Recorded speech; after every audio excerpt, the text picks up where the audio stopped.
group of people. I'm proud to be a member of the United States Senate and meet with people of integrity as we do here today. Now we gather due to a selfish man's injured pride and the outrage of supporters who he has deliberately misinformed for the past 2 months and stirred to action this very morning. What happened here today was an insurrection incited by the President of the United States. Those who choose to continue to support his dangerous gambit by objecting to the results of a legitimate democratic election will forever Thưa be các bạn, seen sau cái bạo động của những người ủng hộ Tổng thống Trung vào tòa nhà Quốc hội, thì bây giờ Quốc hội trở lại bàn và họp và cũng đưa ra quyết định về xác nhận số phiếu tổng thống, và Phó Tổng thống Mike Pence sẽ tuyên bố và đang họp. Mời các bạn đón xem. Đây là thượng nghị sĩ McCormick đang phát biểu nha các bạn. insisted on an audit in order to satisfy the many people who believe that the election was stolen. I'd offer this perspective. No congressional audit is ever going to convince these voters, particularly when the president will continue to say that the election was stolen. The best way we can show respect for the voters who are upset is by telling them the truth.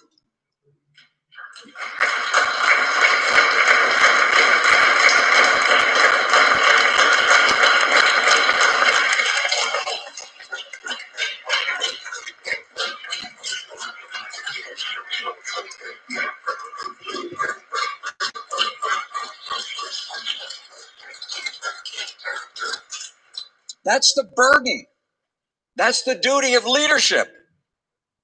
The truth is that President-elect Biden won the election. President Trump lost. I've had that experience myself. It's no fun. Scores of courts, the president's own attorney general, state election officials, both Republican and Democrat, have reached that unequivocal decision. And in light of today's sad circumstances, I asked my colleague, do we weigh our own political fortunes more heavily than we weigh the strength of our republic, the strength of our democracy, and the cause of freedom? What's the weight of personal acclaim compared to the weight of conscience? Leader McConnell said that the vote today is the most important in his 36 years of public service. Think of that. Authorizing 2 wars, voting on 2 impeachments. He said that not because the vote reveals something about the election, it's because this vote reveals something about us. I urge my colleagues to move forward with completing the electoral count, to refrain from further objections, and to unanimously affirm the legitimacy of the presidential election. Thank you, Mr. President.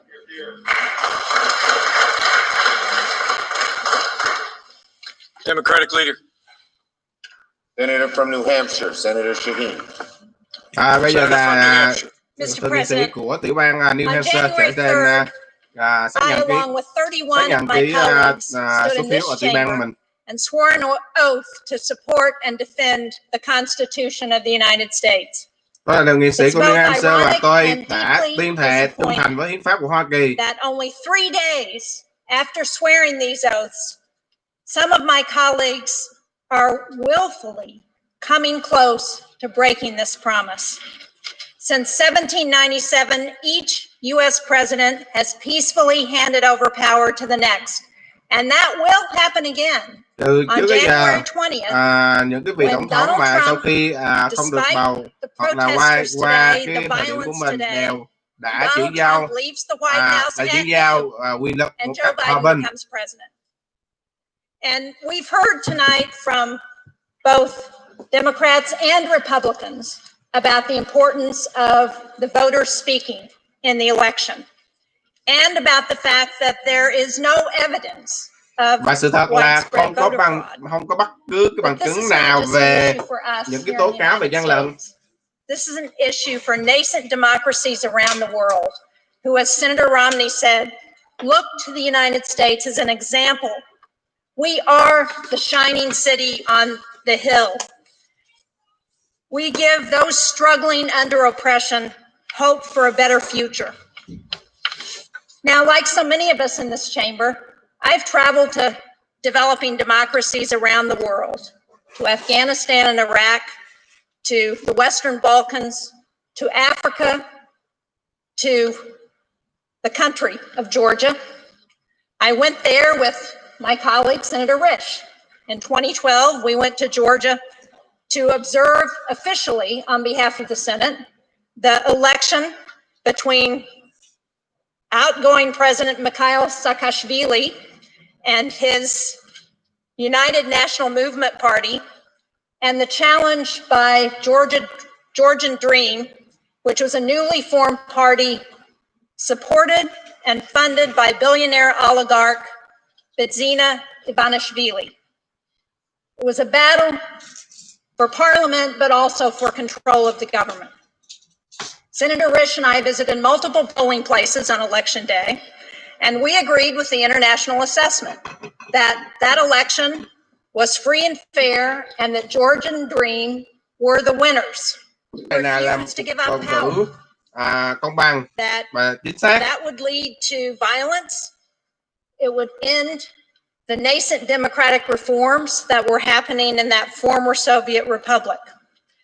And so Senator Risch and I, the day after the election, went to visit President Saakashvili to try and talk him out of staying in power. And I remember very clearly going to his home, and we sat down with him and we pointed out that the hallmark of a democracy, what he had worked so hard for in his 8 years as president of Georgia, the hallmark of that was to turn over power in a peaceful election to the person that the voters chose. Well, President Saakashvili listened to us, and he did leave office peacefully. But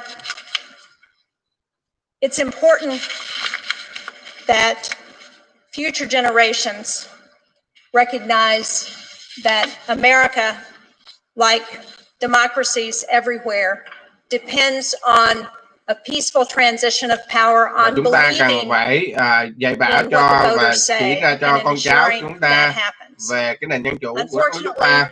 we've heard from some senators today who have been Sự chuyển enabling giao quyền President lực Trump's phải mang một willful tính chất hòa bình. disregard of the votes of our citizenry, even as they speak out against foreign leaders who ignore their own people. They will fail, and history will remember them. And I hope that future generations will view the actions of some of those folks today as little more than an unfortunate anomaly. Future opportunists may use this ill-fated effort to seek short-term political gain over the long-term stability of our republic. But for the sake of our great country and America's standing in the world, I ask my colleagues today to fully endorse the results of the free and fair election and set aside this partisan attempt to subvert the will of the people. We should be venerating the peaceful transition of power, even if our own preferred candidate didn't win. That is, after all, who we are in the United States of America. Thank you, Mr. President.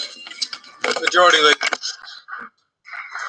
Mr. President, I yield up to 5 minutes to the Senator from Ohio, Senator Portman. Senator from Ohio.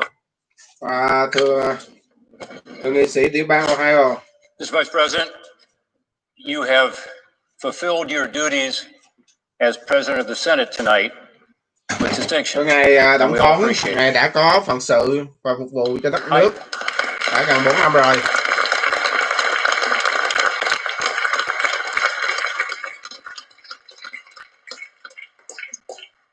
I thought about changing my mind and not speaking tonight, given the lateness of the hour, and I know all of my colleagues would have appreciated that greatly. But I felt it was necessary to speak because I want the American people, particularly my constituents in Ohio, to see that we will not be intimidated. Người dân Mỹ biết rằng, đặc biệt là những người dân ở Ohio, will not be disrupted from our work. That here in the citadel of democracy, we will continue to do the work of the people. Mob rule is not going to prevail here. Thì chúng ta tiếp tục làm việc Now, let's face it, cho we công did dân của not đất nước reclaim ta. this chamber tonight. Brave and selfless law enforcement officers stood in the breach and ensured that the citadel of democracy would be protected and that we would be defended. Và những lực lượng chức năng sẽ tiếp tục bảo vệ cái nền dân chủ của đất nước chúng ta. I've listened carefully to the comments of my colleagues, and I've listened over the past couple of weeks as this issue has been discussed. And I tell you, for me, it's not a hard decision. I stand with the Constitution. I stand with Đây là một quyết định rất là dễ dàng đối với tôi. Đối với tôi bảo vệ hiến pháp Hoa Kỳ. My oath to the Constitution and my reverence for our democratic principles make it easy for me to confirm these state certifications. By the way, I posed this process rất dễ dàng cho tôi 15 years để ago xác nhận when some Democrats chose to object bầu cử to the electors from my home state of Ohio after the 2004 elections. I opposed it then and I oppose it now. I said at the time, Congress must not thwart the will of the people. That's what we would be doing. Đây là thời điểm Quốc hội làm việc cho tất cả người dân Mỹ. That the Constitution intended that a bare majority of members of Congress could circumvent the states that have chosen to certify the popular votes of their own state citizens. I asked the objectors to think about the precedent that would be set if we were to do that. What if the majority in the House and the Senate was of the other party when a presidential candidate of our party came through a close presidential election? Would you want a Congress controlled by the Democrats to play the role you now intend for us? It is asking Congress to substitute its judgment for the judgment of the voters, and its judgment for the judgment of the states that certified the results. And even forgetting the dangerous precedent that would be set, what would be the basis for objecting in this election? Look, I voted for President Trump. I supported him because I believe the Trump administration's policies are better for Ohio and khi mà tôi bầu cho tổng thống Trump, tôi tin tưởng là ông ta sẽ làm những điều tốt đẹp hơn. And legal challenges. I agree that there were instances of fraud and irregularities in the 2020 elections. I think we all do. And by the way, có những cái gian lận trong cái cuộc bầu cử. In every presidential election. But it is also true that after 2 months of recounts and legal challenges, not a single state recount changed the result. Nhưng mà những cái and of the dozens of lawsuits filed, not one found evidence of fraud or irregularities widespread enough to change the result of the election. Và tôi tin tưởng rằng những cái sự gian lận này không có dẫn đến sự thay đổi về kết quả bầu cử. Department of Justice. Every state has now weighed in and chosen to certify its electoral slate based on the popular vote as set out in the Constitution.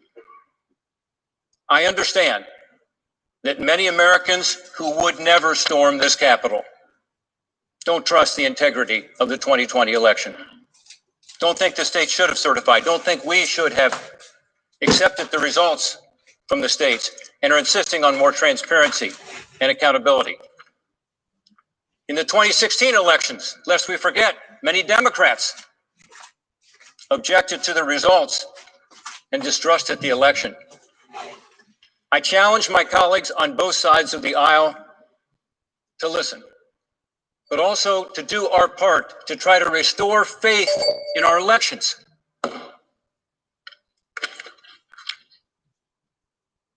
Mr. President, we should all work to improve the integrity of the electoral system and the confidence of the American people in this bedrock of our great democratic republic.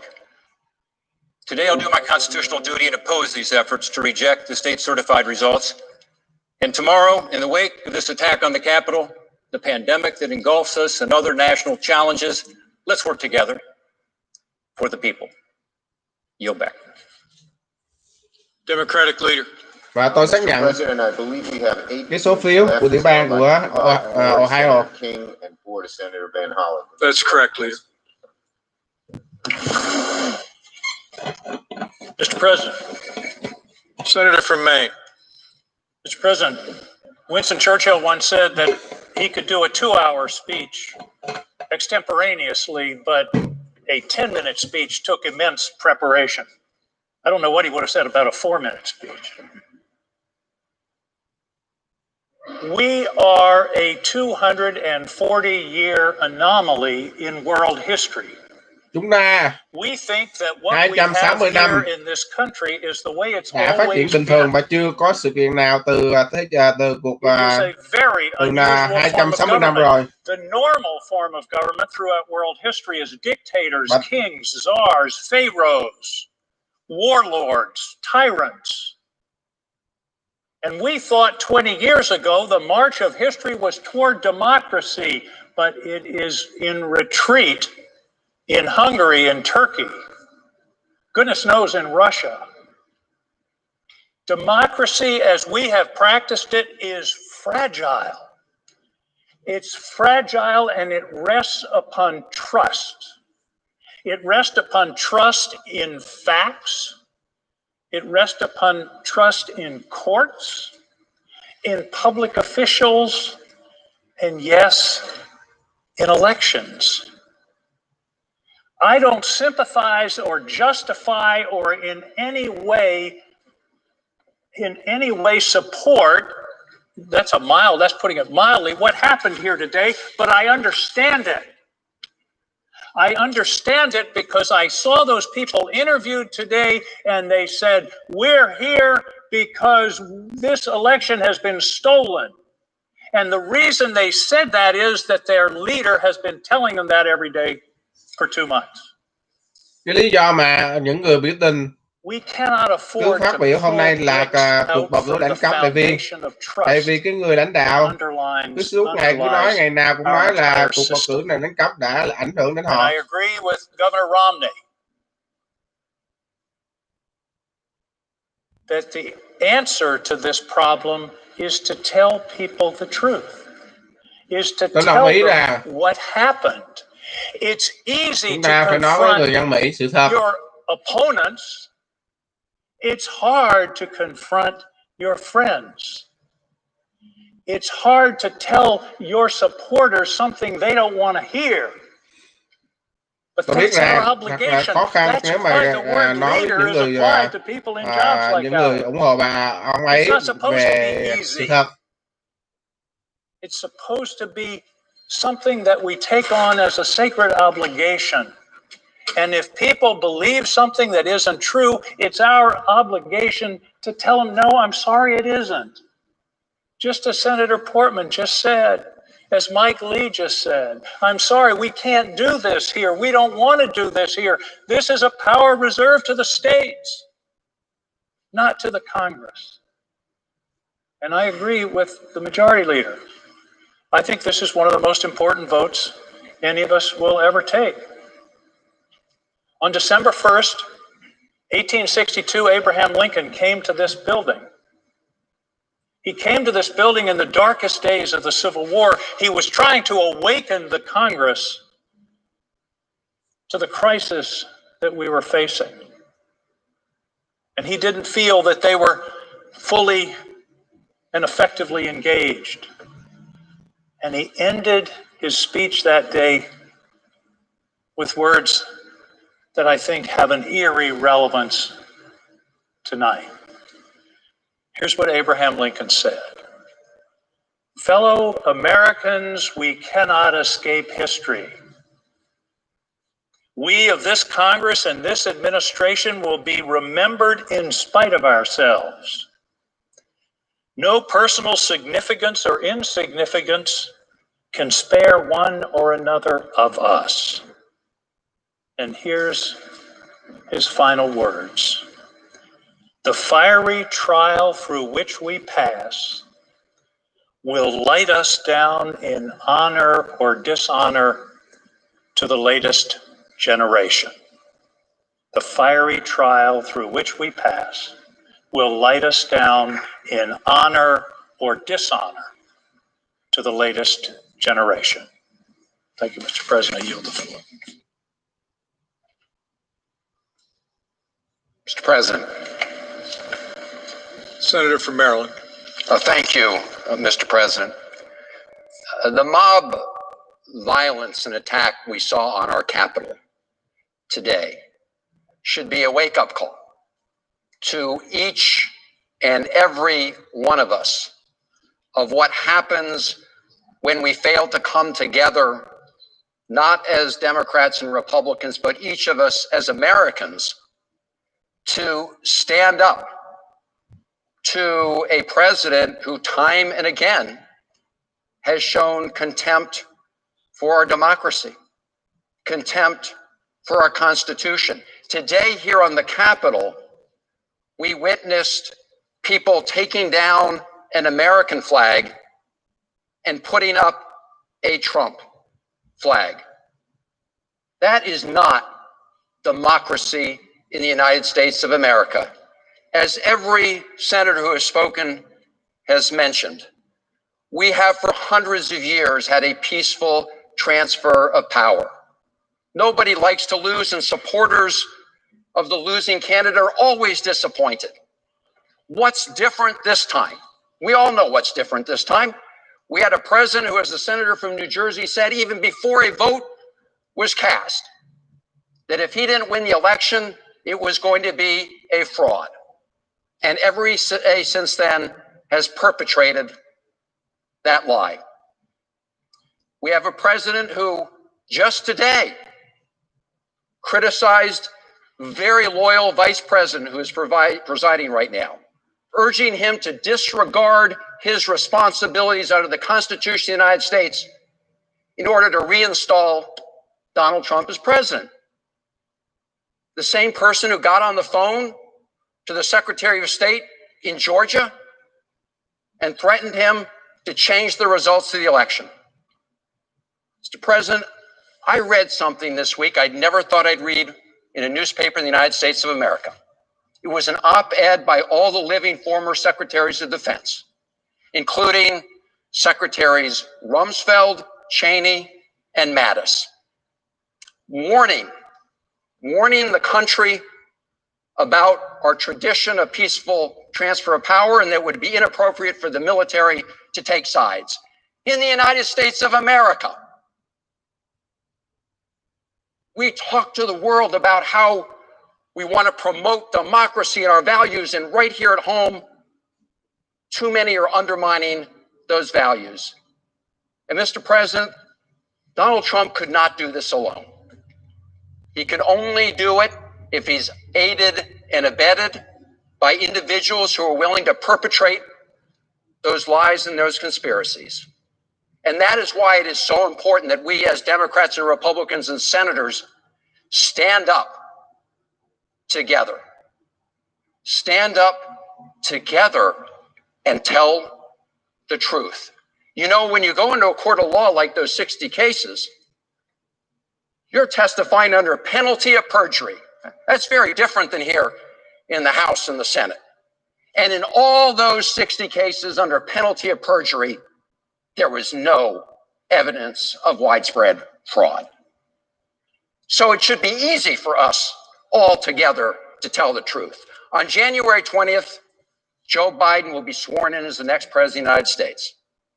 He has said he wants to bring the country together. He has said he wants to bring Democrats and Republicans together to do some of the pressing business of this country, to defeat this pandemic, to get the economy going again, to face challenging issues of racial and social justice. I hope we will learn from what happened today, the mob attack on this Capitol, the price we pay when we don't stand up for the truth and for democracy. James McHenry, Maryland's delegate to the Constitutional Convention, wrote about a famous exchange in his diaries between Elizabeth Willing Powell and Benjamin Franklin. Wrote, a lady asked Dr. Franklin, well, doctor, what have we got? A republic or a monarchy? A republic, replied Dr. Franklin, if you can keep it. My colleagues, this is a test of whether we're united to keep our republic. I hope we will pass the test together. Thank you, Mr. President. Majority Leader. Mr. President, I yield up to 5 minutes to the Senator from South Carolina, Senator Graham. Senator from South Carolina. Many times my state has been the problem. I love it. It's where I want to die, but no time soon. Tim and I have a good relationship. I love Tim Scott. 1876, South Carolina, Louisiana, and Florida sent 2 slate of electors. They had 2 governments, by the way, and we didn't know what to do. Why did South Carolina, Florida, and Louisiana do it? To hold the country hostage to end Reconstruction. It worked. The commission was 8-7. It didn't work. Nobody accepted it. The way it ended is when Hayes Rất nhiều did a lần là deal tiểu bang của with chúng these tôi 3 là tiểu bang có states. vấn đề. You give me the electors, I'll kick the Union Army out. The rest is history. It led to Jim Crow. If you're looking for historical guidance, this is not the one to pick. Tim Cook và tôi có quan hệ rất là tốt. If you're looking for a way to convince people there was no fraud, having a commission chosen by Nancy Pelosi, Mitch McConnell, and John Roberts is not going to get you to where you want to go. Có những lúc mà Louisiana, Florida có 2 cái thể chế mà chúng tôi không biết làm cái gì. So it's not going to do any good. Không cần phải xây dựng gì hết. And it gives credibility to a dark chapter of our history. That's why I'm not with you. But I will fight to my death for you. You're able to object. You're not doing anything wrong. Other people have objected. I just think it's a uniquely bad idea to delay this election. Trump and I, we've had a hell of a journey. Và có những lúc chúng tôi chơi những trò chơi chính trị để đổi những cái quyền lợi khác. But today, first thing you'll see. All I can say is count me out. Enough is enough. I've tried to be helpful. Nếu bạn có thể thuyết. But when the Wisconsin Supreme Court ruled 4-3 that they didn't violate the Constitution of Wisconsin, I agree with the 3, but I accept the 4. If Al Gore can accept 5-4, he's not president. I can accept Wisconsin 4-3. Pennsylvania, it went to the Second Circuit. So much for all the judges being in Trump's bầu pocket. cử này sẽ cho lịch sử Hoa Kỳ một chương tố tâm về the Pennsylvania Second Circuit that Trump's lawsuit wasn't right. về bầu Georgia, cử. they said the Secretary of State took the law in his own hands. He changed the election laws unlawfully. A federal judge said no. Hôm nay, I agree with it. Fraud. Tôi muốn nói They là said there's 66,000 people in Georgia under 18 voted. How many people believe that? I asked, give me 10, and had 1. They said 8,000 felons in prison in Arizona voted. Give me 10, I hadn't gotten 1. Does that say there's problems in every election? I don't buy this. Enough's enough. We got to end it. Vice President Pence, what they're asking you to do, you won't do because you can't.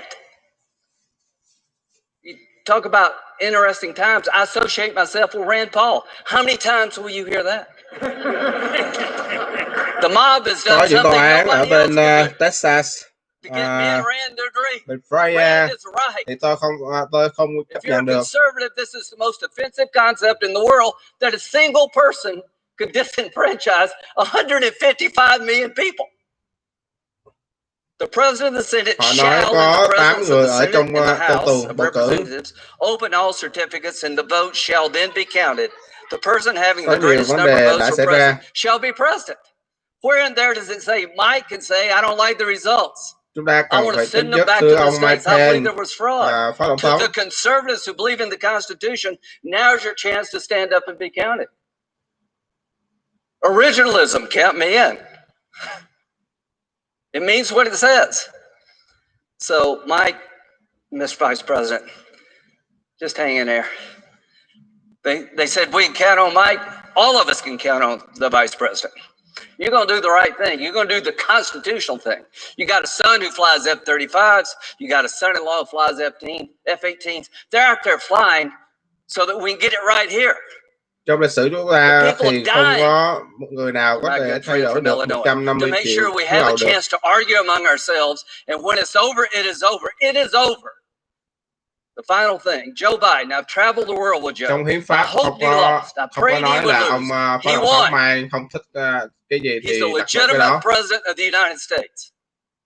I cannot convince people, certain groups, by my words, but I will tell you by quan my điểm của actions tối hôm nay that maybe I, above all others in this body, need to say this.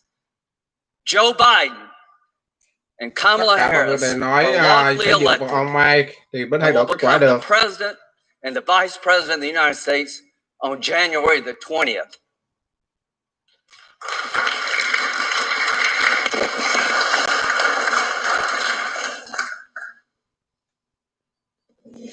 Majority Leader. Mr. President, I yield back the balance of our time. All time has expired. The question is, shall the objections submitted by the gentleman from Arizona, Mr. Gosar, and the senator from Texas, Mr. Cruz, and others be sustained?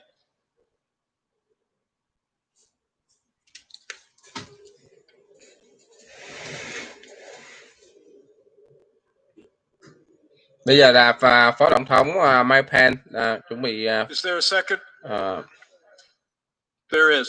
tổng kết lại kết quả và xác nhận kết quả nghe các bạn.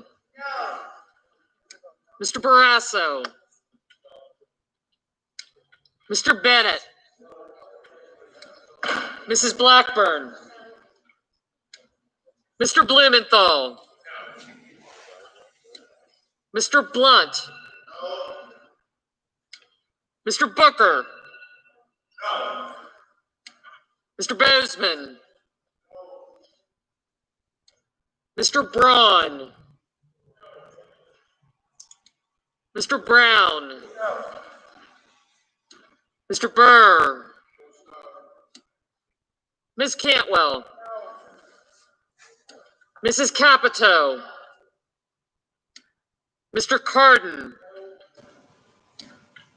Mr. Carper, Mr. Casey, Mr. Cassidy, Ms. Collins,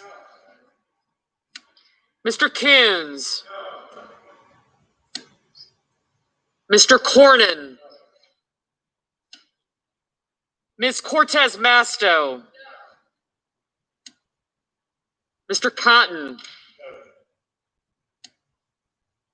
Mr. Kramer,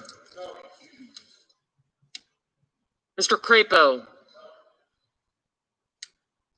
Mr. Cruz, Mr. Daines,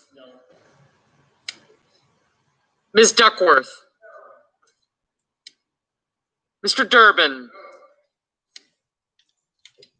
Ms. Ernst,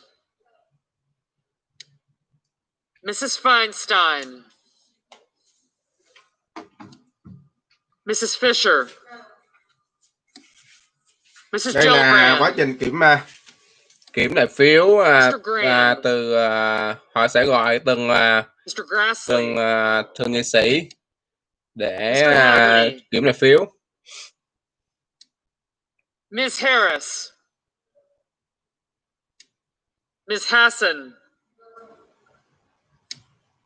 Mr. Holy, Mr. Heinrich. Cho các bạn một thông tin là sau khi cái video mà tổng thống nói với người biểu tình là tràn vào tòa quốc hội là hãy giữ bình tĩnh và không có bạo lực. Tuy nhiên ông không có kêu gọi những người ủng hộ ông là rút ra và Twitter đã gỡ bỏ cái video đó và đã block Facebook cái Twitter, cái account Twitter của tổng thống Donald Trump trong vòng 12 tiếng và có thể là sẽ chặn cái Twitter của ông Trump. Mr. Kennedy. Đây là một sự kiện mà chưa từng có trong 260 năm lịch sử của Hoa Kỳ, khi mà một Ms. một Klobuchar, đám đông ủng hộ cho ông Trump tràn vào tòa nhà Quốc hội. Mr. Thưa Langford, các bạn, là chưa có bao giờ trong lịch sử của Hoa Kỳ mà từ Mr. Leahy, thời mà Hoa Mr. Kỳ có Lee, chiến tranh với Anh Quốc, lúc đó là Anh Quốc đô hộ Mrs. Mỹ. Leffler, Mr. Lujan, Ms. Lummis, Mr. Manchin, Mr. Markey, Mr. Marshall, Mr. McConnell, Mr. Menendez, Mr. Merkley, Ms. Moran, Ms. Murkowski, Mr. Murphy, Mrs. Murray, Mr. Paul, Mr. Peters, Mr. Portman, Mr. Reed, Mr. Risch, Mr. Romney, Ms. Rosen, Mr. Rounds, Mr. Rubio, Mr. Sanders, Mr. Sass,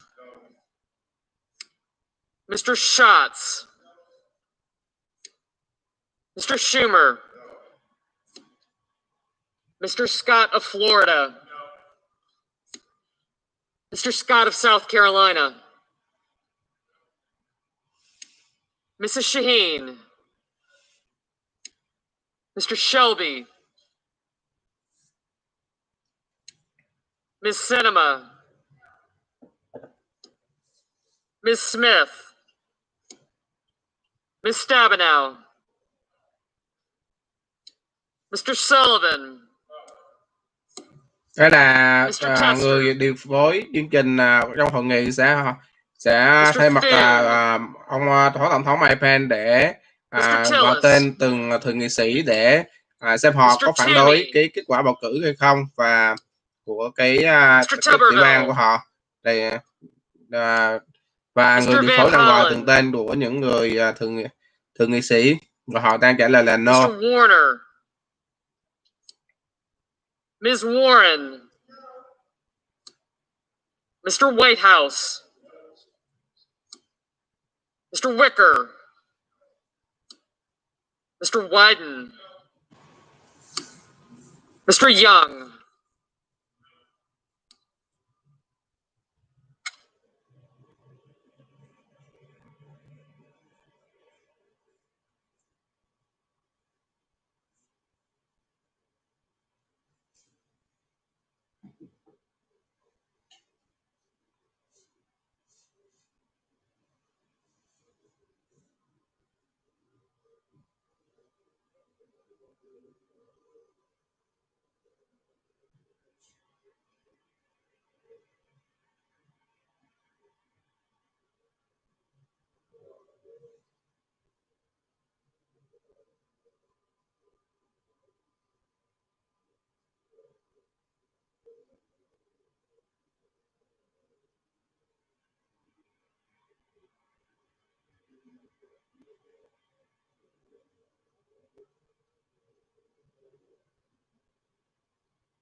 Đây là người điều phối sẽ thu nhập những cái số phiếu của từng thượng nghị sĩ và đưa kiểm phiếu lại cho phó tổng thống Mike Pence, và phó tổng thống sẽ kiểm tra lại và sẽ xác nhận cái kết quả nha các bạn.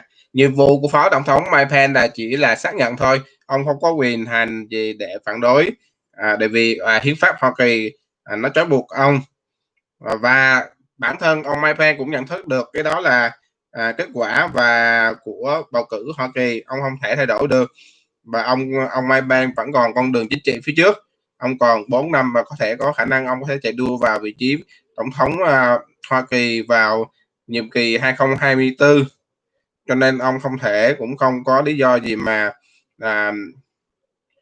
chôn vùi cái sự nghiệp chính trị của mình khi mà tuyên bố một cái lý do mà nó đi ngược lại hiến pháp Hoa Kỳ.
Chúng ta cùng chờ đợi cái kết quả và cũng như cái phát biểu xác nhận của Phó Tổng thống Mike Pence. Nó rất là quan trọng khi mà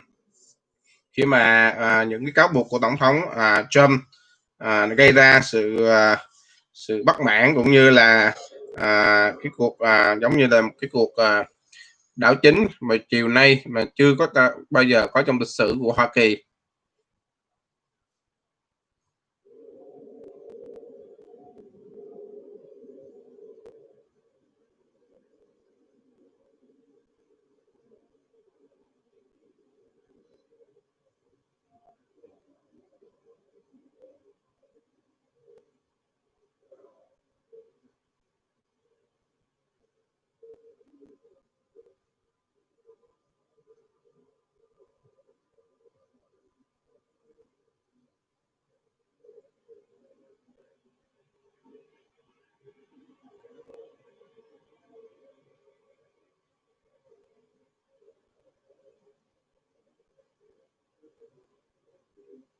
Các bạn có xem những chiều nay cái video mà những người nhóm Proud Boy rồi những nhóm thượng đẳng da trắng khác cũng như những nhóm ủng hộ Trump đột nhập vào Quốc hội, thì đã có, theo thông tin của báo chí đưa ra, thì đã có một người support Trump đã bị cảnh sát khi mà đột nhập vào thì bị cảnh sát bắn chết. Thì theo cái số thương vong là một người chết và trên 30 người bị đang bị bắt giam. Và tối nay từ 6 giờ tối là tại Washington DC đã ra cái lệnh giới nghiêm là bất kỳ ai cũng không được đi xung quanh khu vực của Washington DC, nên các bạn sống ở đó thì có thể mình không nên đến đó, đang rất là phức tạp.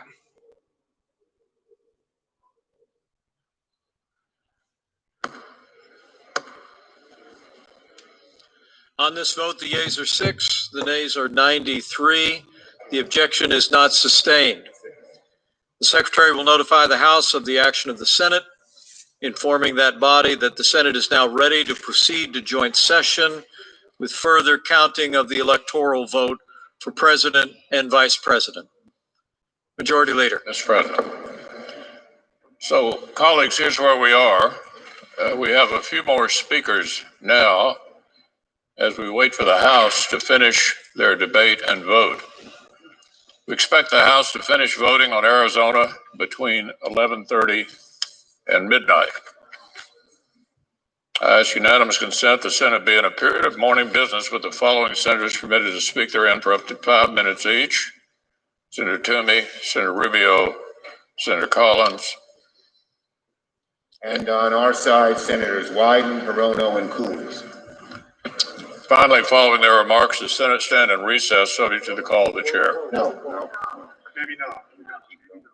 We may have. Okay, so we'll figure it out.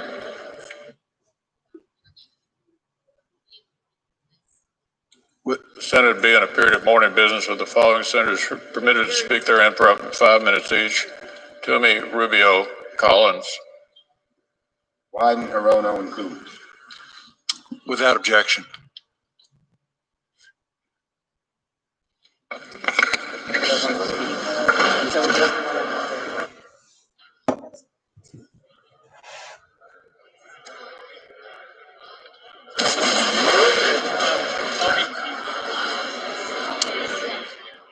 Not many will.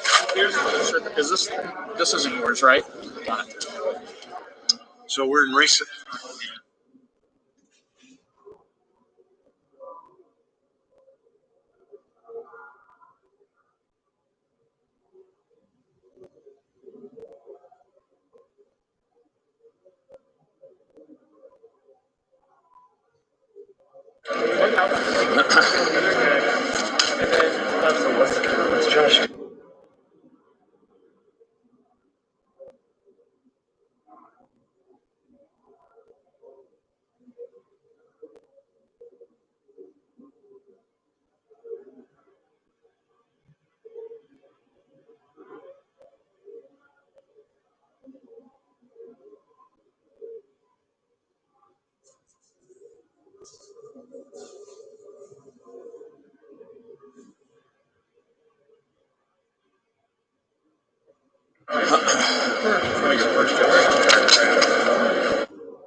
What's that? Good job. Are you speaking again?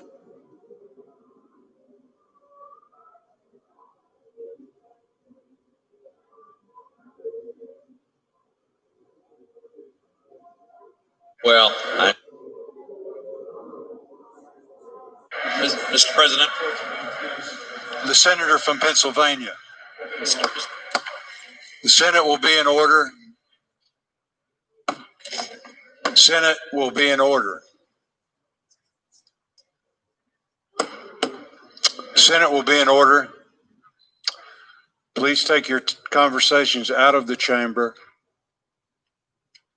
Senator from Pennsylvania. Thank you very much, Mr. President, and I appreciate the indulgence of my colleagues allowing me to speak twice today, but my understanding is that later this evening, objectors will object to the certification of Pennsylvania's electoral votes because they disapprove of the process that my state used in the last election. Senator, will the senators suspend for a minute? Please take your conversations out of the chamber. The senator deserves to be heard. Senator's recognized. Thank you, Mr. President. So in light of my expectation of this objection, I rise to defend the right of my citizens, my constituents, to vote in the presidential election. And let's be clear, that's exactly what this objection is about. It's what it would do. It would overturn the results of the presidential election in Pennsylvania, and it would thereby deny Pennsylvania's voters the opportunity to even participate in the presidential election. Mr. President, even if Congress did have the constitutional responsibility to judge the worthiness of a state's election process, which it does not, Rejecting Pennsylvania's electoral votes would still be wildly out of proportion to the purported offenses and very damaging to our republic. Let me go through a few facts about Pennsylvania. First, some of the objectors, and in fact, even the President of the United States this morning, have observed that the Pennsylvania Supreme Court disregarded existing law when it ruled that mail-in ballots could be counted even if they arrived up to 3 days after the election day. Now, the objectors are right about that. In my view, the Supreme Court of the United States should overturn that illegal decision. But, Mr. President, only 10,097 ballots arrived in Pennsylvania during the 3 days after the election. And those 10,097 ballots have been excluded from the vote count that resulted in President-elect Biden winning Pennsylvania by about 80,000 votes. What greater remedy could the objectors possibly want than the complete exclusion of the late arriving ballots? How could we possibly invalidate the entire Pennsylvania election over 10,000 votes that were not even included in the vote count? A second charge we heard, and the senator from Missouri alluded to it this evening, is a 2019 Pennsylvania law that allows mail-in ballots for any reason, that might violate the Pennsylvania Constitution. Well, first of all, as Senator Casey observed, this was a bipartisan law passed with nearly unanimous Republican support. Clearly, the state legislators and the governor believe it is consistent with the Pennsylvania Constitution. Secondly, this law was not challenged when it was passed. It wasn't challenged when it was applied during the June primary election. It was only challenged after President Trump lost the general election. But 2.6 million Pennsylvanians voted by mail-in ballot in the general election. Over 37% of Pennsylvania voters in good faith relied on a law to cast their votes as they had done previously. Now, I understand you can make a theoretical argument about whether this is consistent with Pennsylvania's Constitution, and that needs to be resolved for future elections. But because of this constitutional question that some people have, the objectors want to prevent Pennsylvania voters from participating in the presidential election entirely. That would be an outrageous remedy to this purported offense. A third charge we've heard is that Pennsylvania officials did not properly implement Pennsylvania election law in a variety of other ways. But the Trump campaign has shown that many of these issues have, well, first of all, none of these issues would have changed the election outcome, but more importantly, the campaign had many opportunities of which it availed itself to litigate these issues. They did time and again, and they lost repeatedly, often in unanimous bipartisan decisions. Now, some of the objectors also cite Congress's own failure to investigate allegations of election irregularities, and that's their justification for refusing to certify the election results. But the allegations of election irregularities and fraud have been investigated. They've been adjudicated. They were adjudicated in the states in which they're alleged to have occurred. Now, in Pennsylvania, the Trump campaign took their case of election irregularities into the courtroom of Judge Matthew Brand of the Federal District Court. Judge Brand is a conservative Republican Federalist Society member. And here's what he said about the Trump campaign case, and I quote, "This court has been presented with strained legal arguments without merit and speculative accusations unsupported by evidence. In the United States of America, this cannot justify the disenfranchisement of a single voter, let alone all the voters of the sixth most populated state." End quote. So the campaign then appealed Judge Brand's decision to the Third Circuit, and they drew a three-judge panel, all Republican appointed judges, one appointed by President Trump. The panel concurred with Judge Brand. Mr. President, certainly there were irregularities in this election. There always are. But there's no evidence of significant fraud, conspiracies, or even significant anomalies that cast any serious doubt không có bằng chứng nào về cái gian lận bầu cử lớn. One of the ways you can tell is look at the big picture in Pennsylvania. Look at what happened. In 2016, President Trump won Pennsylvania by 0.8%. In 2020, he lost Pennsylvania by a little over 1%. Now, is there anything at all that's implausible or surprising about a 2% change in the election outcome? Relative to 2016, In Pennsylvania, the president lost a little ground in most of the rural counties he had carried. He lost a lot of ground in the big suburban counties, and he slightly narrowed his large loss in Philadelphia. There's no surprises here. This reflects a pattern that occurred all across the country. My colleagues, as I've said, it is not our responsibility to sit in judgment of state election procedures in the first place. But if it were, there would not be nearly sufficient reason to deny my constituents their right to participate in this presidential election. Mr. President, Joe Biden won the election. That's not what I had hoped for, but that's what happened. It was an honest Thưa victory ngài tổng thống, with the ông Joe usual Biden minor đã thắng irregularities đã that thắng occur in cử most cuộc bầu cử elections. này. Đó là điều tôi We không thích, witnessed nhưng mà today tôi phải công nhận điều đó. the damage that can result when men in power and responsibility refuse to acknowledge the truth. We saw bloodshed Sẽ rất là because the thành gây hại cho demagogue đất nước chose to khi mà spread một người falsehoods nắm and so distrust giữ ra quyền lực mà of không his công own nhận fellow Americans. kết Let's quả bầu not cử. abet such deception. Let's reject this motion.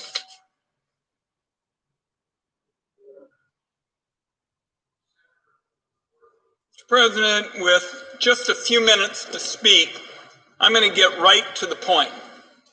Gunfire in the halls here, IEDs on the Capitol grounds. I will say to my colleagues, I've been stunned that with the domestic terrorists roaming the halls just a few hours ago, I've been stunned that this debate is actually going forward. And that's because, colleagues, this is a fake debate on electoral certification. That's because it lends credibility to the bogus idea that the Congress can actually toss out the results of the election. And as we saw today, it serves to fuel insurrection. Now, contrary to what some of my I-voting colleagues believe, with I-votes cast just a few minutes ago, this debate has never been about setting up some kind of routine election tribunal. This isn't about election security. If the Republican majority for the last 2 years had actually been interested in election security, they would not have worked relentlessly to block my legislation to secure our 2020 elections with hand-marked paper ballots and post-election security audits. By the way, those are the kinds of approaches that are part of the Oregon system, where for 25 years we voted by mail. I'm the nation's first mail-in United States Senator. The second, and I see my colleagues from Maine and Alaska here because they're very fond of him like I was, Gordon Smith, a Republican, was the second mail-in United States Senator in our country.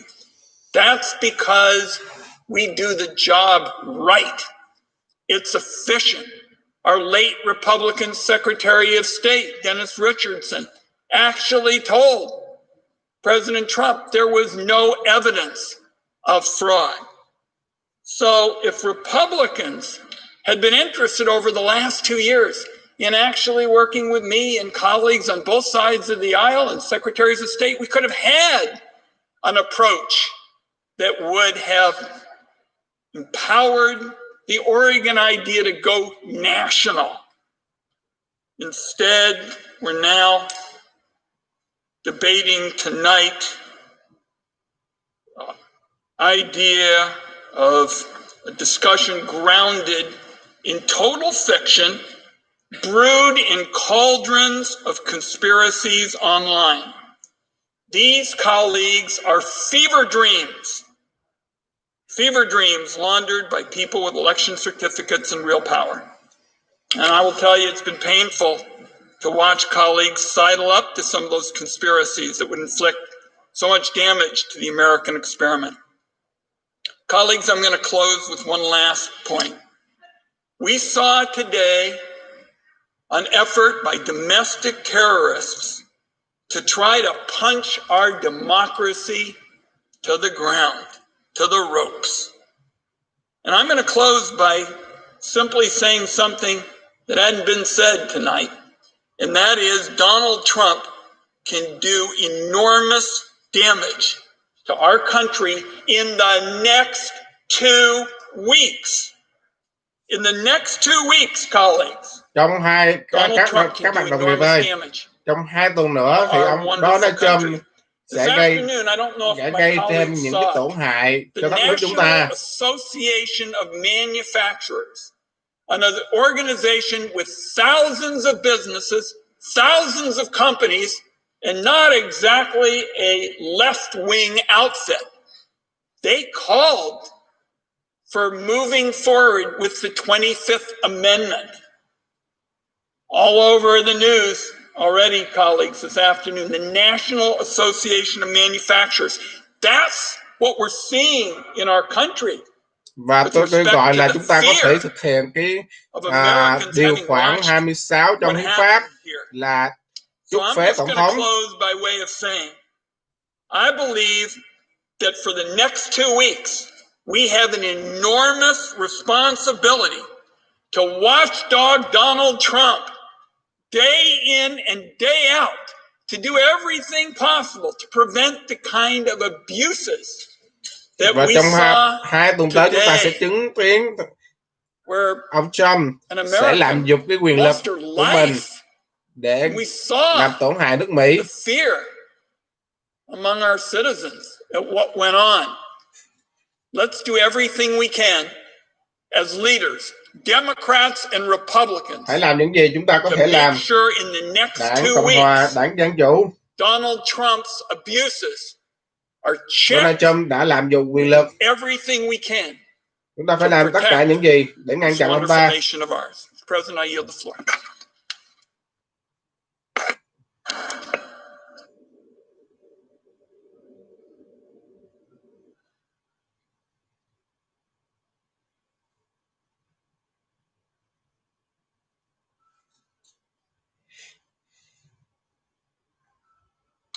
The senator from Florida is recognized. Mr. President, over the last weeks and days leading up to this vote here today, I've heard from a lot of people about this vote, and I guess I want to address it as much to them as anybody else. And these are people that I know. These are friends. These are neighbors. These are longtime supporters, generally people on my side of the political aisle. And they're upset. They're upset. They look at the media, and the media, they feel censored stories that might have been negative towards Joe Biden or were negative towards Joe Biden. The social media companies helped them out. And they saw how some states tinkered with and even mutilated state election laws. And they have doubts that the election was legitimate. And it gives this country this extraordinary crisis of confidence, which is very dangerous because democracy is very fragile and it's not held together by elections. Democracy is held together by people's confidence in the election and their willingness to abide by its results. And so the notion was, we need to do something. We need to fight. Several of my colleagues have adopted the idea, and I respect it, that they're going to object. Now, listen, it's important to understand something. Even the people objecting in the Senate recognize that it's not going to pass. It's not going to change the outcome, but it's going to send a message. And it's going to make a point.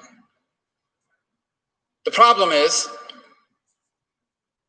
I think it's a terrible idea at this moment. Just hours ago, a young lady died in this Capitol.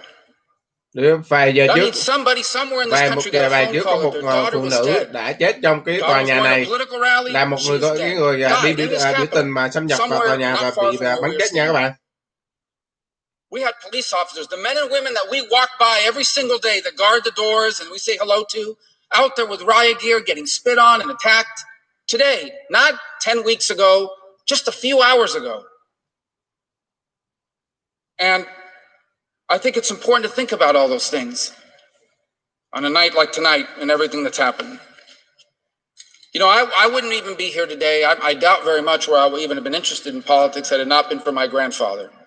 He died when I was 14, but I grew up at his knee. He would sit on the porch, he would smoke 3 cigars a day, and he loved history. He was born in 1899 in rural Cuba. It was still governed by the United States. It was a protectorate. 3 years later, it gained its independence and became a republic.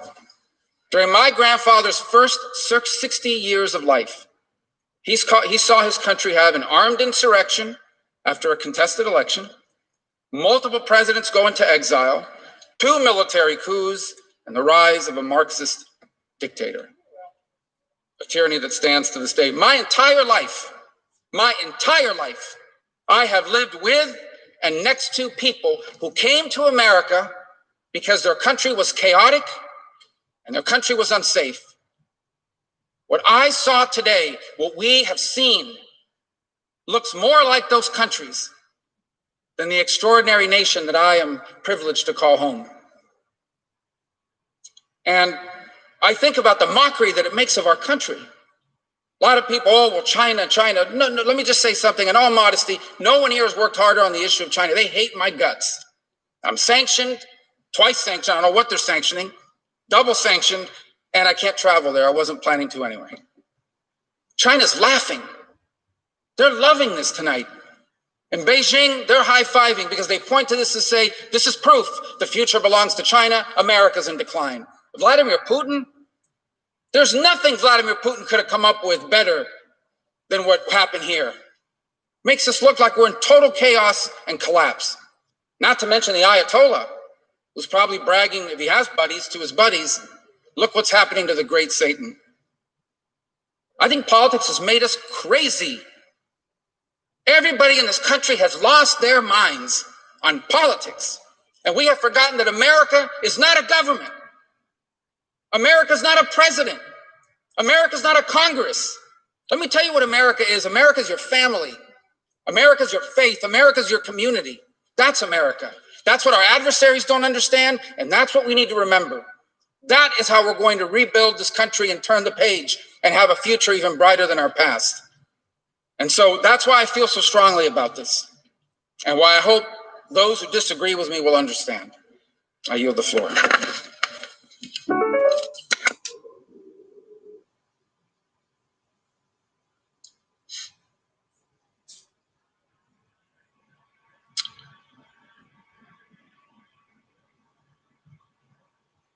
The senator from Hawaii is recognized.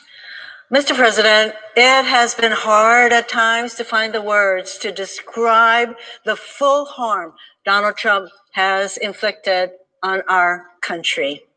We can spend hours dissecting how his policies have made us less safe, less healthy, but his presidency has also been a profound moral failure.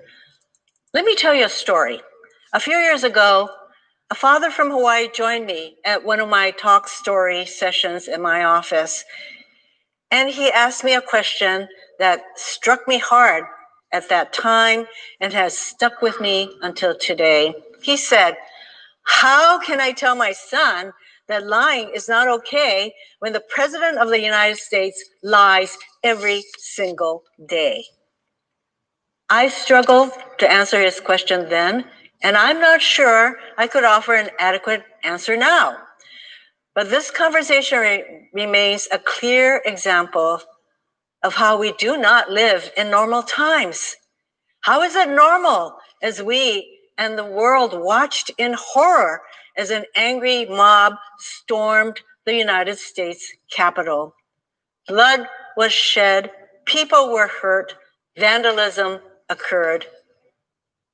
It is not normal when we have a president who lies every single day. And even in the face of this vandalism, this mob, he really doesn't have much to say except, "I love you, you should go home now." It's not normal when in the middle of a pandemic that has claimed the lives of over 350,000 Americans, which is nearly the combined population of the islands of Maui and the Big Island, we have a president who only seems to care about spreading conspiracies to undermine confidence in our elections and our democracy. And it's not normal when duly elected senators who took an oath to uphold the Constitution pull a stunt to try and nullify millions of votes in 6 states so that Donald Trump can remain president. I call this effort a stunt because it is doomed to fail. We have a strong bipartisan majority, as noted in the vote that we just took, in both chambers of Congress who reject this stunt. And courts have ruled against Trump and his allies in more than 60 cases. So whenever this farce ends, the result will be the same. Donald Trump will have lost the election and Joe Biden will become the 46th president of the United States. Joe Biden đã You thất can tell bại a lot trong cuộc about bầu a cử person và from ông the way Joe they Biden handle sẽ là defeat. tổng thống The way thứ Donald Trump has handled 46. defeat says a lot about who he is.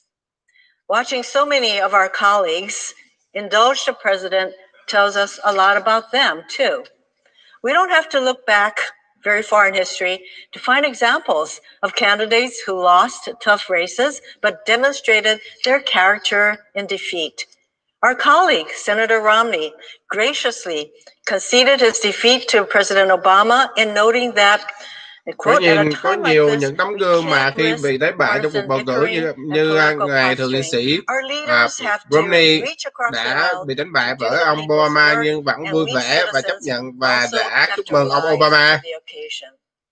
And in 2000, during an election with substantial irregularities and partisan intervention from the Supreme Court, Al Gore nevertheless put his country first. And he said, "Let there be no doubt that while I strongly disagree with the court's decision, I accept it. And tonight, for the sake of our unity as a people and the strength of our democracy, I offer my concession." As I reflect on the service of these distinguished public servants and the acts they took to maintain our democracy, I'm also drawn to remarks President Obama made 4 years ago in his farewell address to the nation when he warned that our democracy is threatened whenever we take it for granted. It is a particularly sage warning as we contend with the President of the United States seeking to nullify a free and fair election simply because he lost. We have to stand up, speak out, and fight back because our democracy itself is at stake. American democracy has endured over the centuries in large part because our institutions serve as guardrails to keep us from going over the cliff. As elected officials, we can strengthen these guardrails by listening to our own conscience in moments of peril, by having what our friend John Lewis called an executive session with myself. Before making a big decision, John would say, "Listen, self, this is what you must do. This is where you must go." Today, we can follow John's example. Listen to our conscience, stand up for our Constitution, and do what's right. I yield the floor. Và chúng ta bảo vệ hiến pháp. The senator from Maine is recognized. Thank you, Mr. President.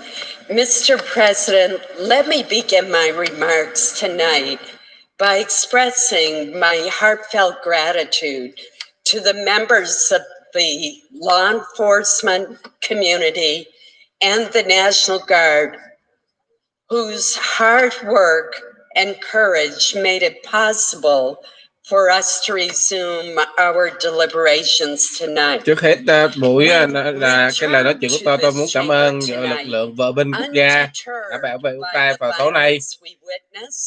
And strengthened in our determination to fulfill our constitutional duty. Mr. President, the Constitution is the foundation of our American democracy. And the Thưa ngài Tổng thống, hiến pháp là cái nền tảng bảo vệ cái nền dân chủ của nước chúng ta. On the presidential election. The process the Constitution sets forth for electing presidents through the Electoral College is straightforward. The people vote. Electors are chosen. Đời bầu cử The của đại cử electors tri, vote.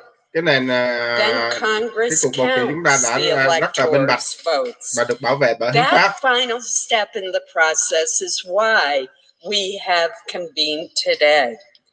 Counting the votes of the electors, a function that the 12th Amendment assigns to Congress, is an administrative and largely ceremonial act. Our job is simply to count the votes certified by each state, nothing more. We should not attempt to usurp the roles of the voters, the states, or the Electoral College. Mr. President, the American people have done their job, turning out in record numbers to vote in the midst Ngài of Tổng a thống, người dân frightening Mỹ đã làm pandemic. nhiệm vụ của họ. Họ đã Indeed, đi bỏ as a phiếu. percentage of the voting eligible population, the turnout was the highest in 120 years. Similarly, in the midst of this pandemic, hundreds of election officials and volunteers have done their job, staffing polling places and faithfully counting and often recounting votes. The states have done their job by certifying the election results. Now, Mr. President, I've heard the proponents of these objections raise questions about whether the various states conducted their elections properly. When disputes over elections arise, candidates are able to appeal to our legal system, not Congress, for recourse. In the 2 months since the 2020 election, the president's lawyers and allies have had the opportunity to make their arguments and challenge election results before the courts.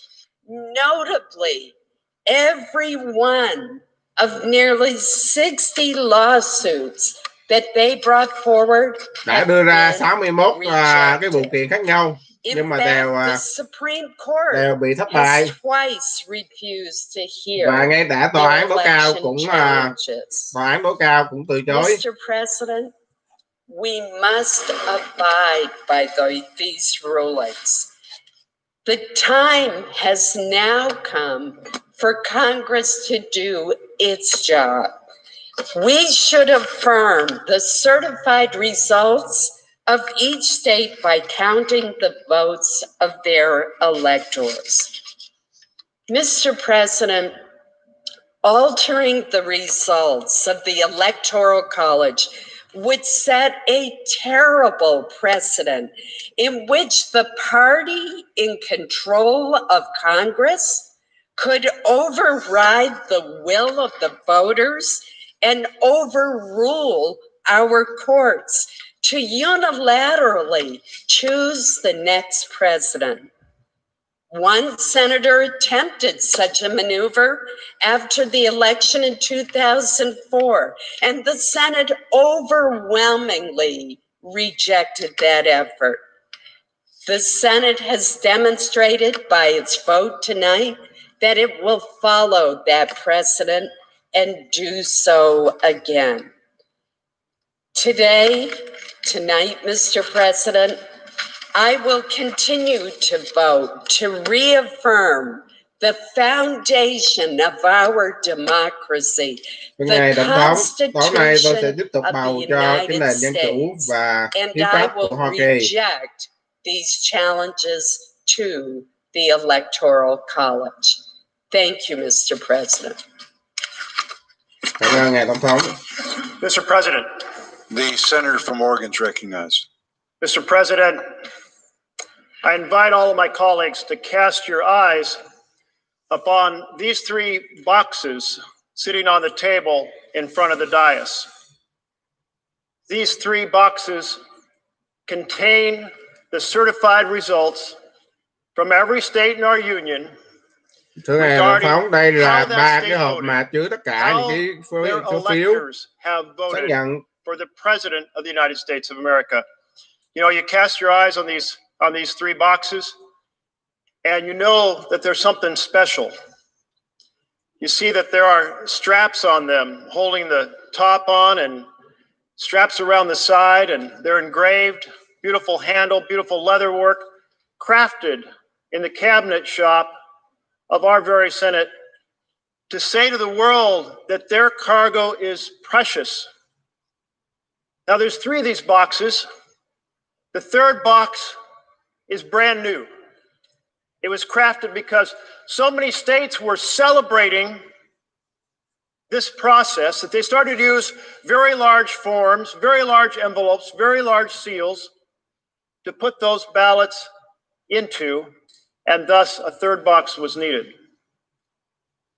These boxes contain the voice of the American people weighing in as they have election after election after election. They've been used, these two smaller boxes, in the last 14 elections. They carry voice. They are transported through those doors to the House of Representatives, where the Senate and House gather to witness the opening of the envelopes to determine who will be the president of the United States. It is our constitutional responsibility to witness the counting.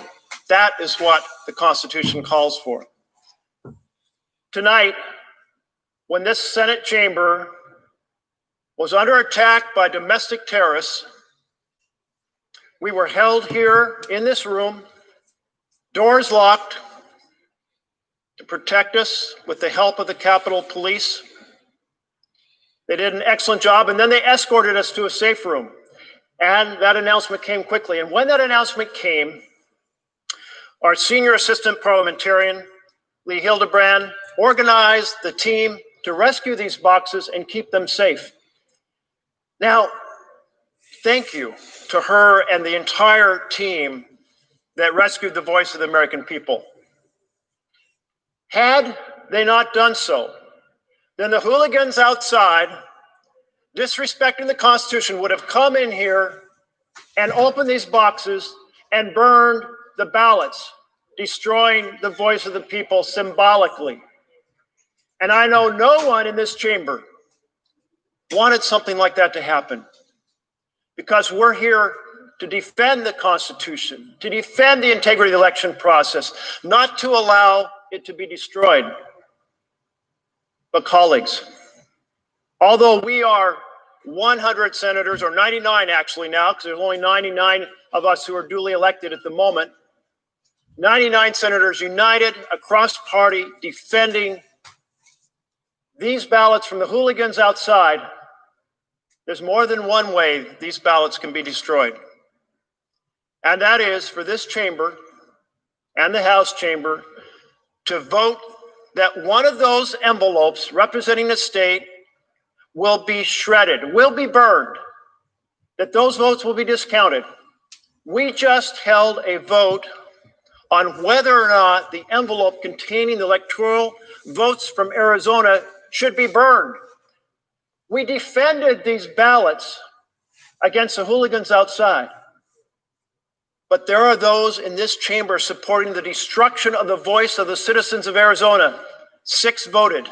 And we are coming back later tonight to vote on whether to shred or burn the ballots for the people of Pennsylvania. So we have to stand together to say absolutely not.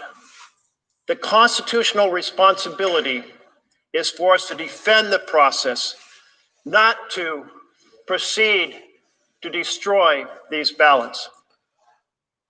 Now, in spite of all the troubling things that have happened in this chamber this evening, something beautiful happened.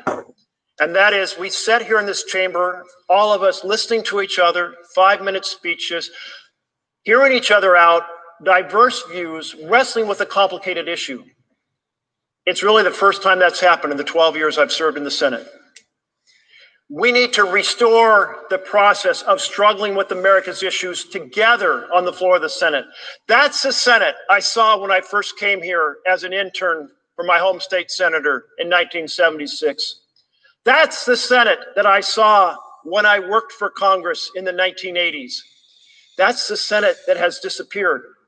There is a conversation going forward between Democrats and Republicans to restore the ability to hold debate on the floor, to restore the ability to have amendments on the floor, so that we deliberate and wrestle with, in a very public and transparent fashion, the big issues.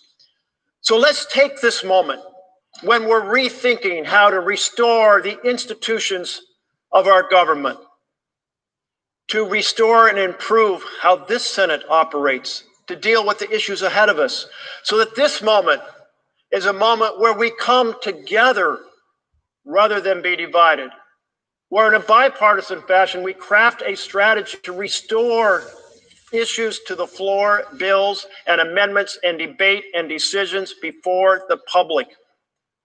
So, out of a dark moment can shine a bright light, a renewal, and it is a moment much needed now. A moment much needed in the executive branch as we, on the 20th of January, welcome new leadership. And it's a moment much needed for us to restore the Senate to being the deliberative body once renowned and respected around the world. Let's defend these ballot boxes, both from the hooligans outside and those who would vote to destroy the ballots from any given state, and let us come together and restore the Senate and fight for the vision of our We the People Republic. I yield the floor. Mr. President. The senator from Delaware is recognized. Thank you, Mr. President. Mr. President, free, fair elections are the lifeblood of our democracy. Charges of unfairness are serious. I think we'll all agree. But calling an election unfair does not make it so. Charges require specific allegations, and then they require proof. We have neither here. Those are not my words. Those are the words of a judge on the U.S. Circuit Court of Appeals for the Third Circuit, rejecting President Trump's legal challenges to the Pennsylvania election. Might add, a judge who was a longtime member of the Conservative Federalist Society and was nominated to the bench by none other than Donald Trump. Mr. President, the 2020 presidential election was hard fought, we'll all agree. But the American people spoke clearly and they spoke decisively. 81.2 million voters voted for Joe Biden, 81.2. 74.2 million voted for Donald Trump. 51.3% of the vote went for Joe Biden. 46.8% of the vote was for Donald Trump. 306 electoral college votes for Joe Biden. 232 electoral college votes for Donald Trump. Just 4 years earlier, Donald Trump referred to that kind of outcome as a landslide for him, and he lost a popular vote by 3 million votes. But accepting the outcome of an election can be difficult when our political party doesn't win. We've all felt that before. But calling an election unfair does not make it so. More than 60 federal and state courts involving more than 90 judges, many of whom were nominated by Republican presidents, including Donald Trump, are all in agreement. That's pretty amazing, isn't it? All in agreement. No evidence of widespread fraud, wrongdoing, or other irregularities have been uncovered during the 2020 election. That is a victory for democracy, for our democracy. Unfortunately, some of our colleagues today ask us to do the same thing that Donald Trump asked of the Secretary of State for the state of Georgia, to overturn the results of the 2020 election without specific allegations and, more importantly, without any proof. Our colleagues are asking us not to abide by the will of the people, but to bend to the will of one man, Donald Trump. In 1787, delegates from the 13 colonies convened in Philadelphia to debate the future of what would become the United States of America. Our founders disagreed on a lot of things. But they all agreed on one thing for sure. They did not want a king. They did not want a monarch. Many of them had been there, done that. They didn't want to see it and feel it again. And they set up this intricate system of checks and balances to ensure that we would never have that all-powerful king in this country. That system of checks and balances is being pushed to a dangerous limit here today. But that system will prevail. Along with it, our democracy. Here are just some of the claims that Donald Trump and his legal team have made, and that our colleagues lend credence to here today. That Venezuela, Cuba, and China rigged our country's voting machines in favor of Joe Biden. That dead people voted in this election, and they only voted for Joe Biden. That poll watchers and election observers who risked their lives during this pandemic to uphold the integrity of our elections. Ngài Tổng thống, những cái tố cáo của ngài về gian lận bầu cử, về những người chết đi bầu, rồi những cái máy đếm bầu từ những đất nước như Venezuela đã gây tổn hại nguy hiểm đến những người nhân viên làm trong cơ quan kiểm phiếu khi họ nguy hại tính mạng của họ trong cái thời gian là đại dịch, và họ đã nguy hiểm tính mạng họ làm việc.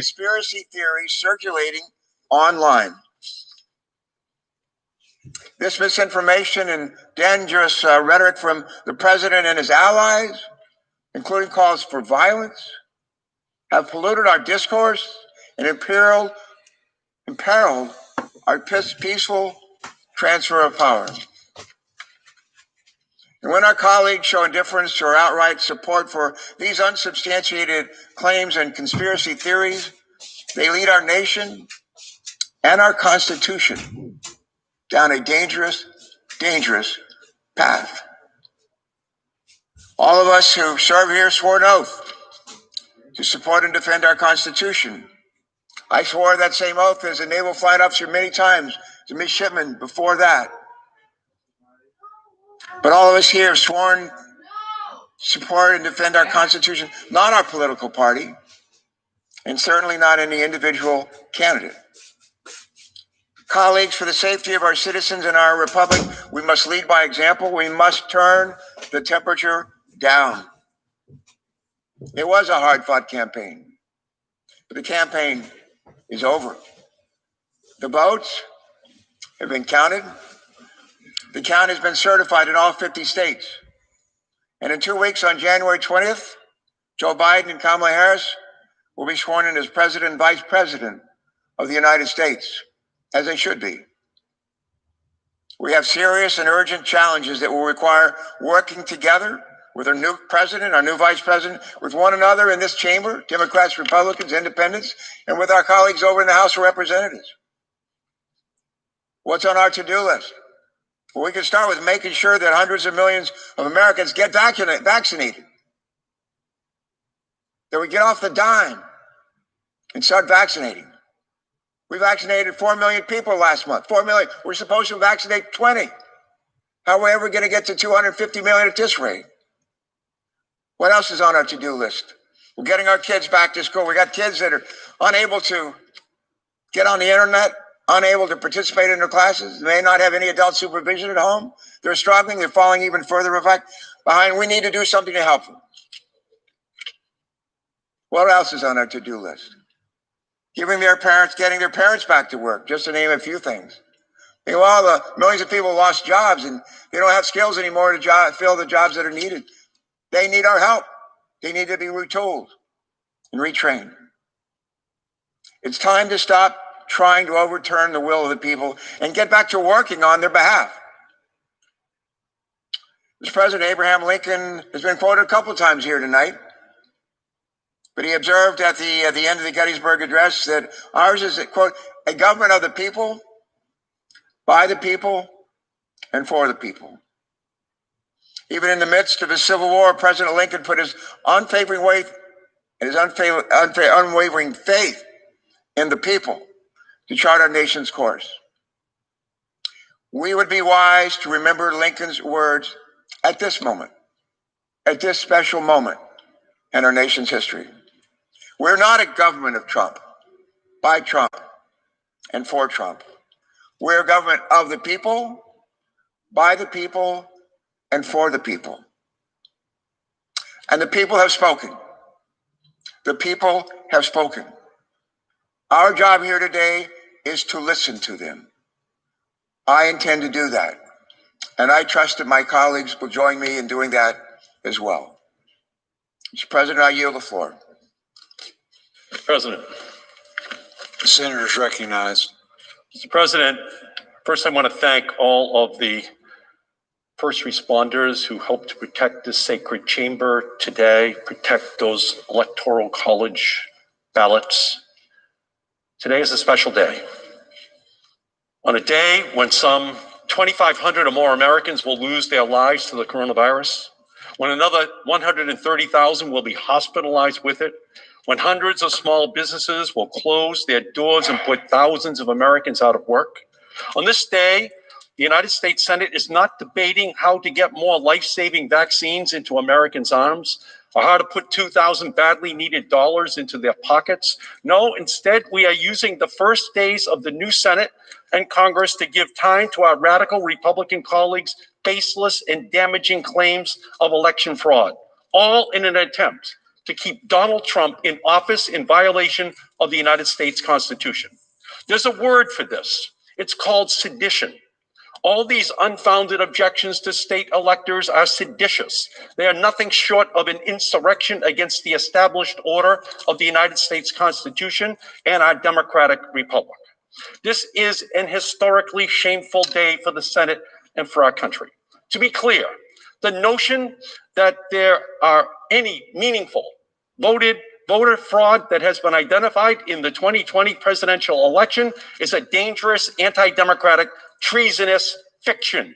Joe Biden won, Donald Trump lost, period.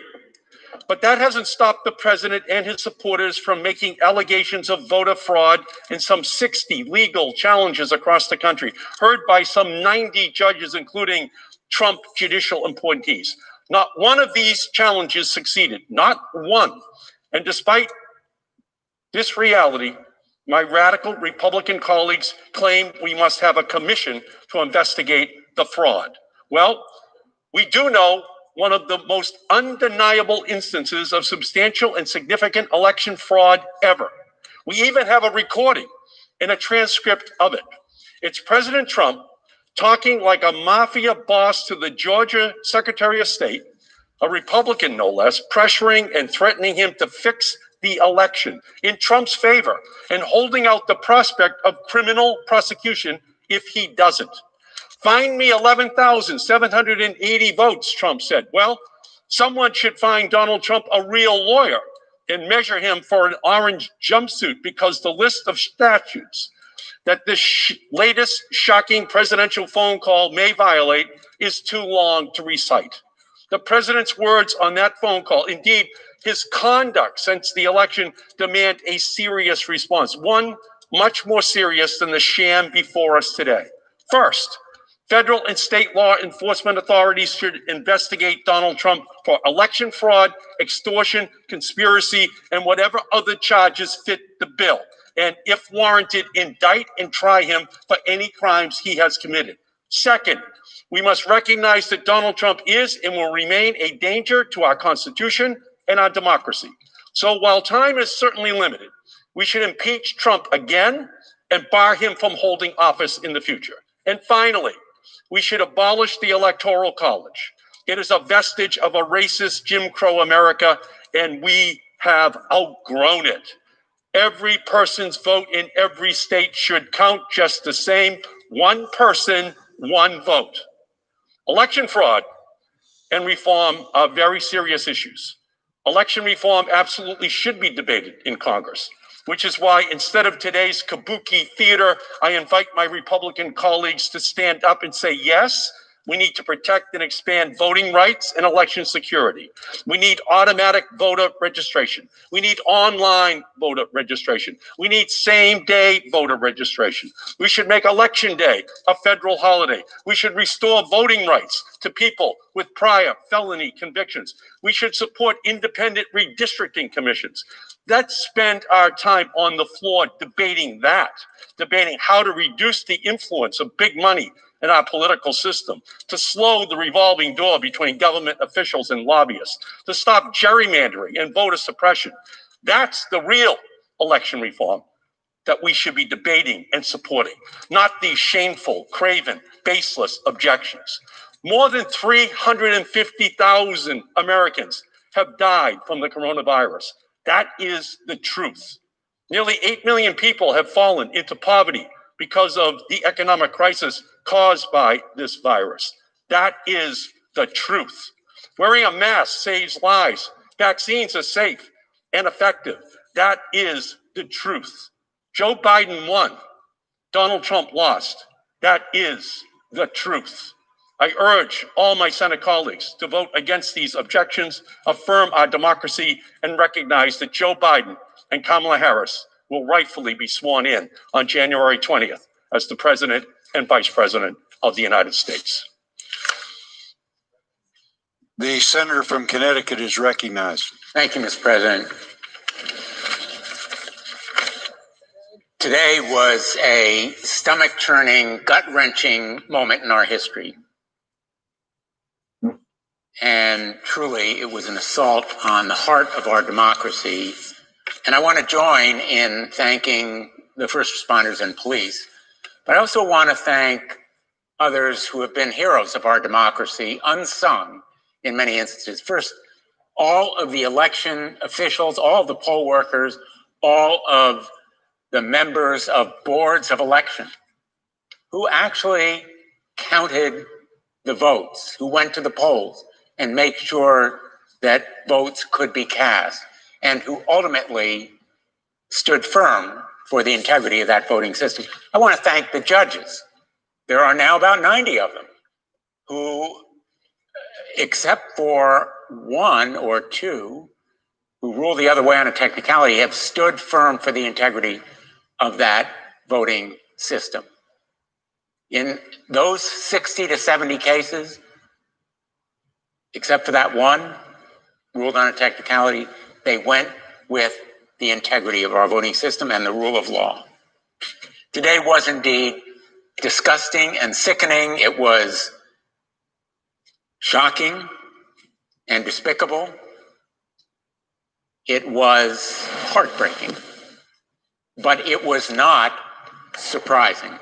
In fact, today's assault on our democracy, the mob violence, the riots, the thugs and goons who were inspired and incited by the President of the United States, all were of a piece with these past 4 years of a president who has no respect for the truth or the rule of law. Donald Trump's presidency is coming to a close in the very same way it began, with an attack on our democracy. In 2016, the Trump campaign welcomed hostile foreign interference with our election, and the president refused to acknowledge that he would accept the results of the election if he lost. And then again and again and again, he demonstrated his contempt for the rule of law and for the laws themselves. He obstructed justice, and he would have been charged with it had he not been the President of the United States. He invited a foreign government to interfere in our elections and find dirt on his political opponent. And most disturbingly, these actions by a president who demonstrated that contempt for the rule of law were met with silence from many political leaders our colleagues here in the Senate among them. Silence in the face of that contempt for the rule of law and disrespect for the law enforcers. So we could have seen today coming. In fact, we did. I warned about it, others did, because the fantasies and falsehoods that drove those rioters, not protesters, the mob who assaulted the Temple of Democracy, were fueled by the president's misstatements and lies and contempt for the truth. And he was enabled. He had enablers. So today we are stopping in one instance that enabling. But we must also make sure to stop it going forward. And the political stunt that brought us here today offers no great solace that it will. These stunts have consequences. We say words have consequences. And the actions today will have significant consequences. They are an attack on our democracy that undermines the core tenets of our American government and a disrespect for the will of the people and a peaceful transition of power, and the political stunts themselves driven by opportunism blaze a path that can be followed by more competent challenges, just as the dictatorial instincts and actions of this president can be followed by more effective would-be tyrants intent on destroying our republic. Yes, we have more important tasks that we should be addressing as well. The pandemic, the economic revival. But today we must be mindful of the threat to our democracy that we face down. And we come together on a bipartisan basis. But silence is never excusable in the face of lawlessness at the very top of our political structure. Thank you, Mr. President. I yield the floor. Mr. President. The senator from Delaware is recognized. Mr. President, I have a question for all of my colleagues this evening, which is what happened here today? And how is it different from what we expected as we assembled in this chamber early this afternoon? Sadly, much like the impeachment trial of just a year ago, I think as many of us slogged our way to the nation's capital and dutifully filed into this chamber, we expected hours and hours of debate and discussion, knowing the outcome, knowing that what was being engaged in by a handful of our colleagues was a political stunt, feeding the ego of our president, who is chasing conspiracy theories about how he actually won the election 2 months ago that he lost, and indulging his belief that somehow, the Congress could still at the last moment snatch victory from the jaws of defeat. Even in the last day, President Trump had been haranguing his own incredibly loyal Vice President, Mike Pence, as if somehow Vice President Pence would simply declare him president today. We knew that President Trump had been stirring up the spirits of thousands, urging them to come to Washington. We had an inkling that he might go out and speak to them. But I don't think as we filed into this chamber, any of us expected that for the second time in our republic's history, the perimeter of this Capitol would be breached, members of the Senate would be rushed to safety, that not just the Capitol Police, but U.S. Marshals and FBI officers and fully combat geared soldiers would be in the United States Capitol, taking it back from a riotous mob of thugs. Just a few moments ago, I went to the rotunda to see the litter and the trash, the residue and the remnants of those who took over this building today. and to say thank you to the men and women of law enforcement who helped secure it after it fell to an angry mob. But folks, we have to think about the consequences of what happened here today, why this happened and what it means and what it teaches. Because frankly, tonight now, the whole world is watching. The entire world is watching a montage of scenes of folks cavorting in the Capitol, half-naked men taking that seat, scrawling things on different surfaces, parading up and down the Capitol corridors with a Confederate flag, with a Trump flag, and in other ways signaling that they had done something significant. No, in fact, what they've actually done is weakened our democracy, showed some of its fragility, and encouraged our opponents around the world. In the last 2 months since the election, we have one man who has abandoned his post, who has mostly spent his time golfing and tweeting and indulging himself in conspiracy theories and been less and less attuned to our national security and to a raging pandemic. And another man, our president-elect, who is preparing to take over the responsibility for leading this country out of this pandemic and out of its current state of deep, deep division. President Trump has abandoned his post. He does not deserve to be president any longer, and he poses a real and present threat to the future of our democracy. But let me also say this to my colleagues, half of whom changed their intended vote today after seeing what happened in the Capitol. There were, as we began, roughly 13 senators, Republicans, who said they were going to vote against the certification of the election. And when we actually finally called the roll, it was just 6. 7 of them having been chastened by the events of today. But 2 who continue on this quest, clerked for the Supreme Court Chief Justice, are deeply schooled in the law, know better than what they did today. And in the count, in the debate going on over in the House, even now, more than 100 House Republicans continue with this effort. On this floor earlier today, this evening, there were strong and clear and brave speeches by Republicans and Democrats alike. So I have a question as we move forward. When will this fever break? When will we finally say to each other, enough is enough of indulging and following populism and demagoguery?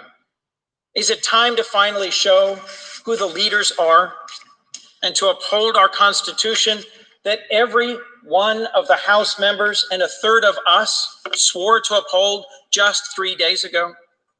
I will tell you as I look ahead that I am confident that 2 weeks from now, Joseph Biden will be sworn in as the next president, Kamala Harris sworn in as the next vice president, and we have a unique moment in my lifetime.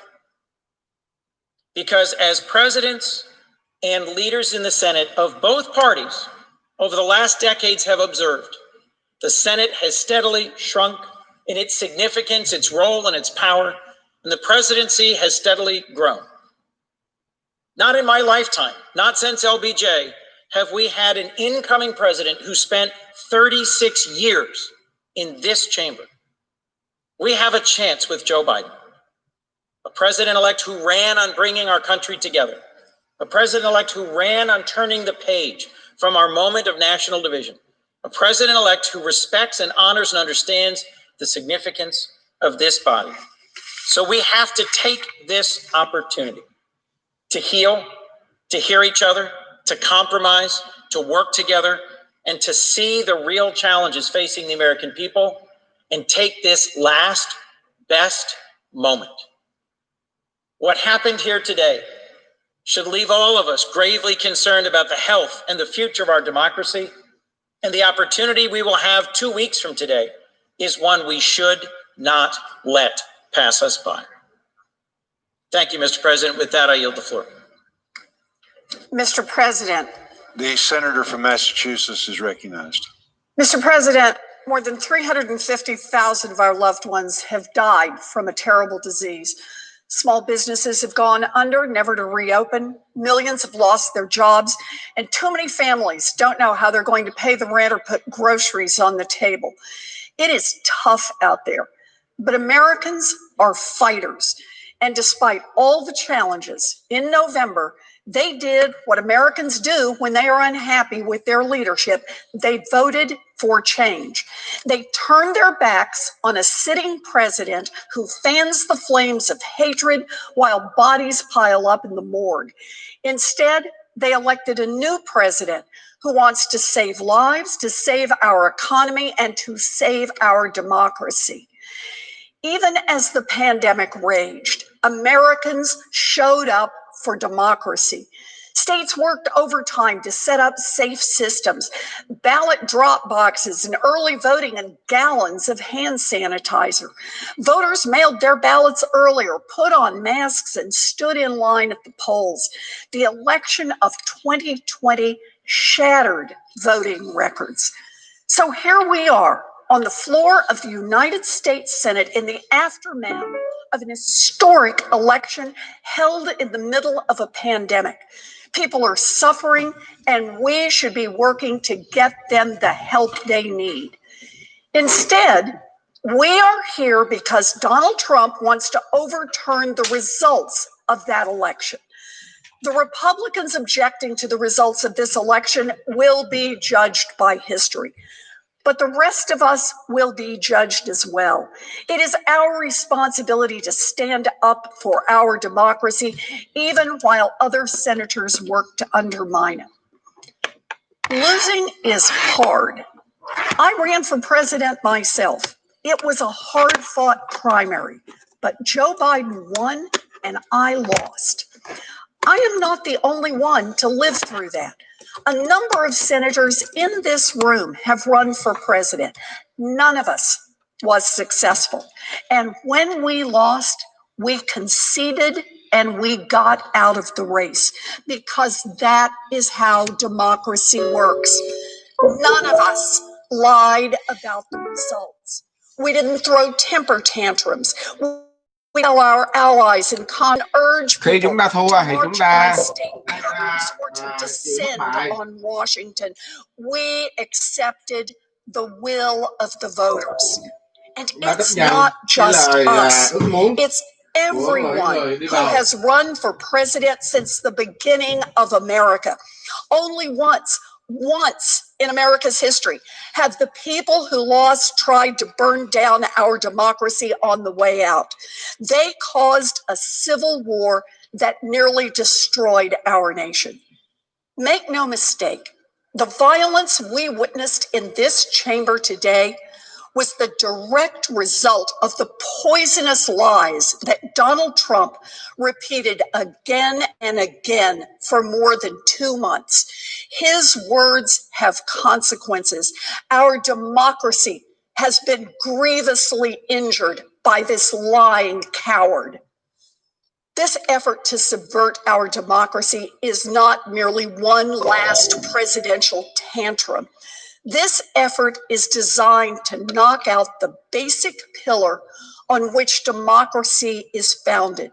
The idea that the voters, not the sitting president and not the members of Congress, but the voters decide who will lead this nation.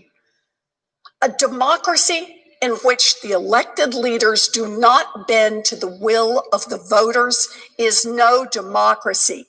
It is a totalitarian state. And those who pursue this effort are supporting a coup. I urge my colleagues to vote no on this effort to overthrow our democracy. I yield, Mr. President. The senator from Alaska is recognized. Ask that the Senate stand in recess, subject to the call of the chair. Without objection.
Thưa các bạn, là hiện giờ Quốc hội đang tạm nghỉ.